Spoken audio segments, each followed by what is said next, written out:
Hi, I'm not proud to be here, writing this. I'm a 46-year-old man, and until recently I thought I had a pretty ordinary life. My name's Michael, though I suppose it doesn't matter much since this is just the internet and none of you know me. What matters is that I've just had the rug pulled out from under everything I believed about marriage, love, and trust. For more than 18 years I thought I was building something solid with my wife, Claire. We weren't flashy, we weren't the kind of couple who posted long anniversary posts online or went on exotic vacations every year, but I thought we had the kind of bond that survives the ups and downs of life. Mortgage payments, kids' soccer games, the grind of work, aging parents, all the things that wear a person down. I thought we were partners in it. I was wrong. It didn't hit me all at once, like in the movies where a husband walks in and finds his wife in bed with someone else. No, the reality of it was slower, more insidious. At first it was just a gut feeling, the kind of quiet suspicion you try to shake off because you don't want to believe your own mind is turning against you. I told myself I was paranoid, that maybe middle age was making me insecure, that I was imagining distance where none existed. But deep down, I knew. And once you know, once that seed of doubt takes root, it grows until it consumes everything. It started with her phone. Not in the obvious way people always talk about. No late-night calls, no unfamiliar names popping up in her messages that I could see. Claire was always careful, and to be honest, I wasn't the type of husband to snoop. I trusted her, but she began guarding her phone more than usual. Instead of leaving it on the counter while she went to take a shower, she'd carry it with her. If it buzzed while we were watching TV, she'd glance at it and tilt the screen away just slightly. Subtle things, the kind of things you notice only because you've shared your life with someone for so long that even the tiniest shifts in their behavior stick out like a splinter.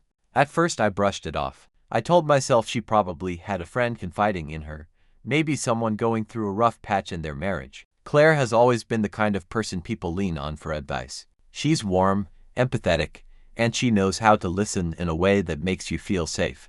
I told myself it was nothing, because the alternative, that she was hiding something from me, was too painful to entertain.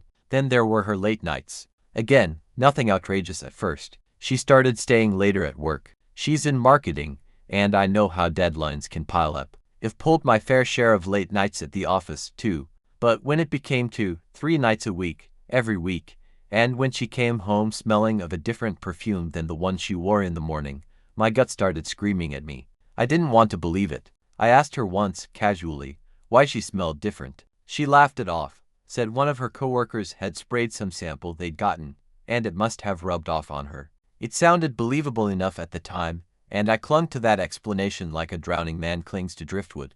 But deep down, I already knew.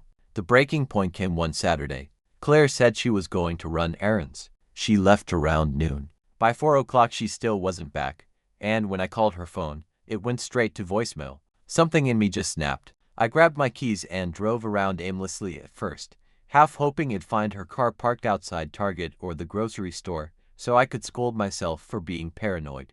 Instead, after about an hour, I saw her car parked outside a little boutique hotel on the other side of town, a place that rents rooms by the hour. I sat there in my car, heart pounding so hard I could feel it in my throat. I didn't go in. I didn't storm up to the front desk or try to catch her in the act. I just sat there like a coward, staring at her car, watching the minutes tick by. At some point, I think I already accepted what was happening, even though I hadn't seen it with my own eyes.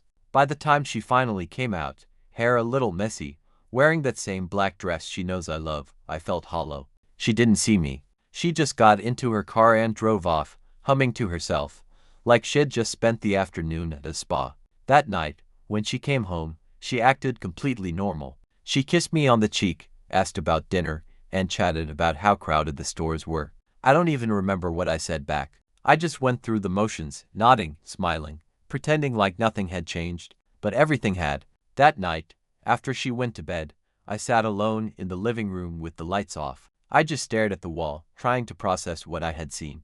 It's strange, you think if you ever catch your spouse cheating, your reaction will be explosive. Rage, shouting, maybe even throwing things. But in reality, for me at least, it was just silence. A heavy, suffocating silence that pressed down on me until I could barely breathe. It felt like the person I'd shared my life with for almost 2 decades had just been replaced by a stranger, and I couldn't comprehend how or when it happened. The worst part wasn't the betrayal itself.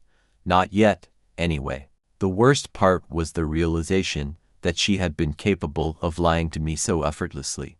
To walk through our front door, kiss me on the cheek, and talk about grocery store lines as if she hadn't just spent the afternoon in someone else's bed.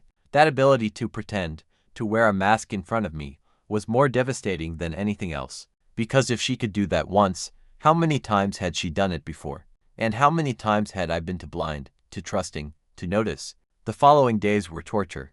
I wanted to confront her immediately, to scream at her, demand answers. But I didn't.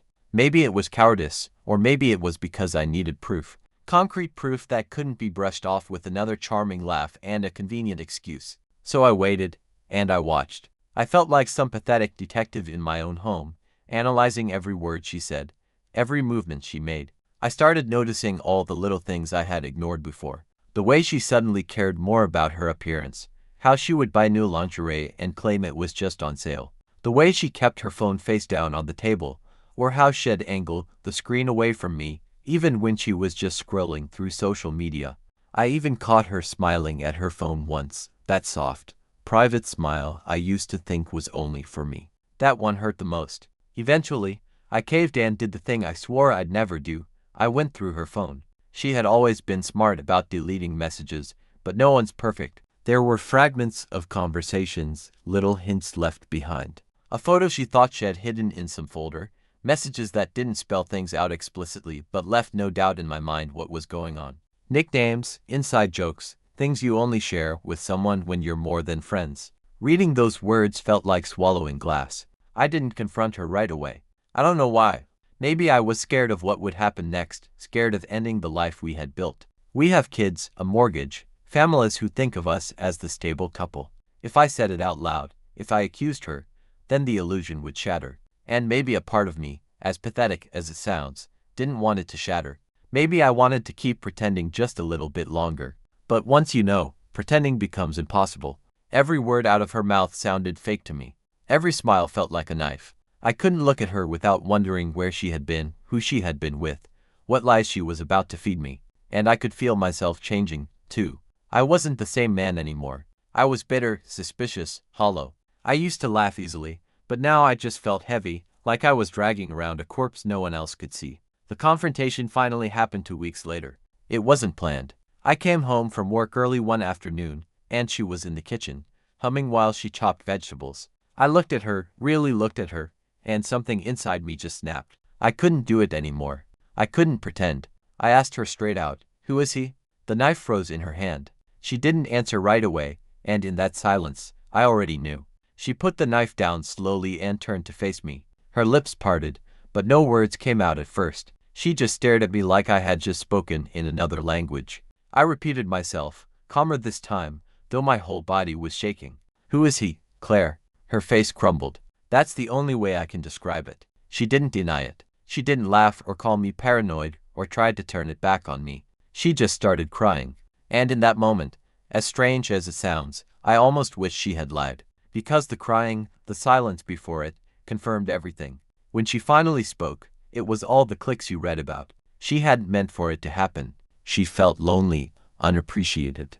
She said she still loved me but had lost herself somewhere along the way. She tried to paint it as some kind of midlife crisis, as if that made it better. As if sleeping with another man behind my back was just her way of rediscovering herself. I listened. I didn't scream. I didn't throw things. I just stood there, numb, while the woman I had built my life around tried to explain why destroying my trust was somehow justified. And the whole time, all I could think about was the years I had spent putting her first, the nights I stayed up with our sick kids so she could sleep, the overtime hours I worked to make sure she didn't have to worry about money.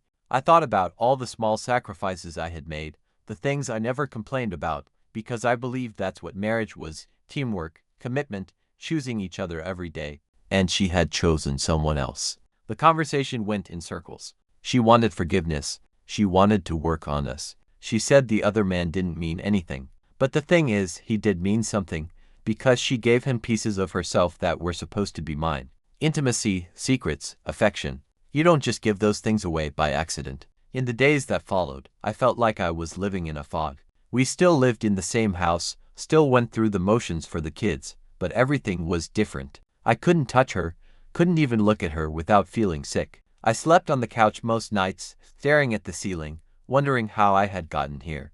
I kept replaying our marriage in my head, searching for the exact moment things went wrong. Was it me? Was I blind? Did I miss the signs years ago? Or was it simply that she had changed, and I hadn't noticed until it was too late? Friends and family don't know yet. To them, we're still the picture of stability. But I can't keep living in this lie much longer. I know divorce is the next step, even if the thought terrifies me. I'm 46 years old, and the life I thought I had is gone. Starting over feels impossible, but staying in this broken marriage feels worse. I don't know what the future looks like. I don't know how to rebuild trust, or if I even want to try.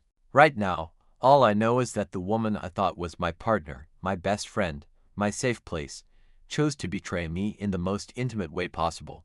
And no matter what happens next, I'll never be the same man I was before that Saturday afternoon when I saw her car outside that hotel.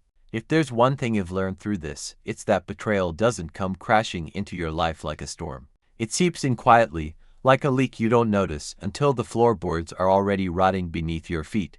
By the time you finally look down, the damage is already done. And here I am, standing in the wreckage, wondering how to rebuild a life I no longer recognize.